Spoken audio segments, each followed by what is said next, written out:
Mr. President Bukele, we thank you very much for your partnership. It has been wonderful for us to be able to have somewhere to send the worst of the worst and someone to partner with.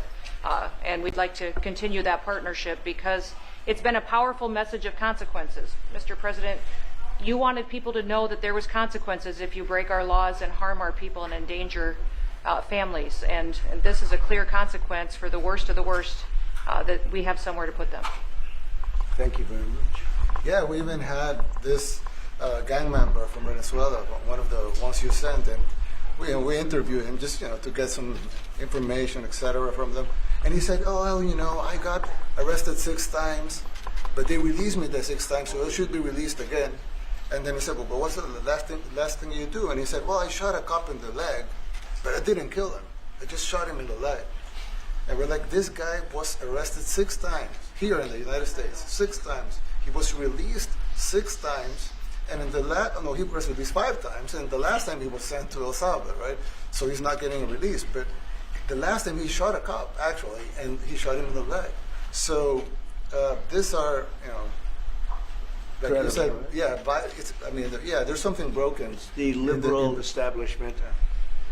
But they're not running things anymore in this country, and we're run by, and I don't say conservative, I don't say anything, we're run by people with great common sense. Yeah, common sense. Because it's all common sense. Yeah. It's not liberal conservative, it's common sense. Exactly.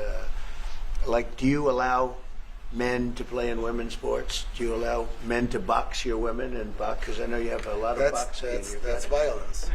That's abuse of a woman. Violence against women. It's abuse of a woman. Totally.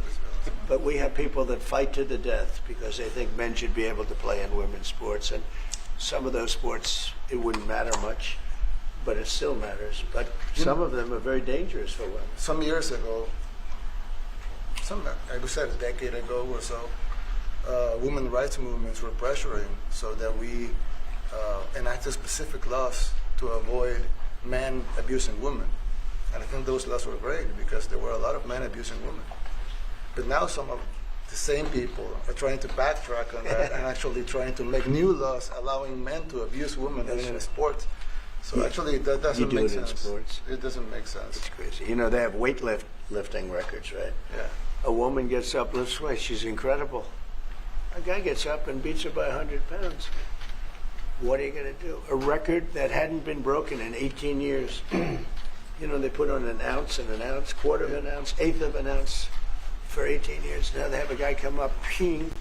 The whole thing is crazy, but they continue to fight. And I don't like talking about it because I want to save it for just before the next election. I said to my people, don't even talk about it because they'll change. And but I watched this morning, there was a congressman fighting to the death for men to play against women in sports. And you say to yourself, why? What are they doing, right? What are they doing? But your country's not too big in that. No, of course not.